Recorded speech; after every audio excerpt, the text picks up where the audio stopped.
Israeli সাংবাদিক রনেন বার্গম্যানের লেখা বইয়ে ইসরায়েল গেল ৭০ বছরে অবৈধ দখলদারিত্ব টিকিয়ে রাখতে যেসব গুপ্ত হত্যা করেছে তার বিবরণ রয়েছে।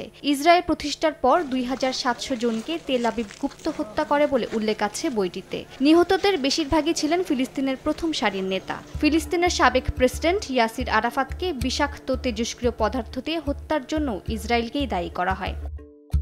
ফিলিস্তিনি সেনা কর্মকর্তা মোস্তফা হাফেজ ফিলিস্তিনিদের মধ্য থেকে প্রতিরোধ যোদ্ধাদের বাছাই করতেন। ১৯৫৬ সালে ইসরায়েলি গোয়েন্দারা হাফেজকে পার্সেল বোমা পাঠিয়ে হত্যা করে বলে মনে করা হয়। ১৯৭২ সালে মিউনিখ অলিম্পিক ভিলেজ হামলা করে ফিলিস্তিনিরা ইসরায়েলের অ্যাথলেটদের জিম্মি করে। ইসরায়েল তাৎক্ষণিক অভিযান পরিচালনা করে কাউকে আটক করতে না পারলেও দীর্ঘ সময় নিয়ে হামলায় অংশ নেওয়া ব্যক্তিদের বৈরুত, প্যারিস, অসলো ও যুক্তরাষ্ট্রে হত্যা করে ইসরায়েলি গোয়েন্দারা। বৈরুতে হামলা হয় ১৯৭৩ সালে ৯ এপ্রিল। ওই সময় পিএলওর শীর্ষস্থানীয় কয়েক নেতাকে হত্যা করে তারা।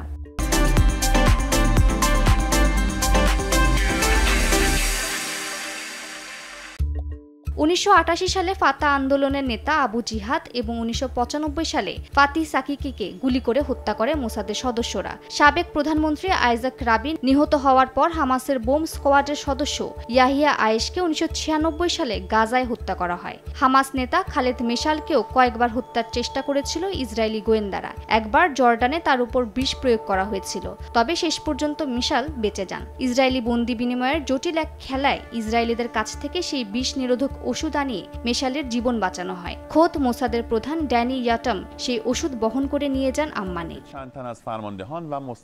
ইরানের সাবেক প্রেসিডেন্ট ইব্রাহিম রাইসির বিমান দুর্ঘটনায় মৃত্যুর পেছনেও মোসাদের হাত আছে বলে মনে করেন কেউ কেউ। এর আগে মোসাদ ৭ জন ইরানি বিজ্ঞানীকে হত্যা করে বলে জানা যায়। উল্লেখিত ব্যক্তিদের ছাড়াও ফিলিস্তিনি মুক্তি আন্দোলনের বড় বড় রাজনৈতিক ও সামরিক নেতাদের কমবেশি সবাই ইসরায়েলের গুপ্ত হত্যার শিকার হয়েছেন।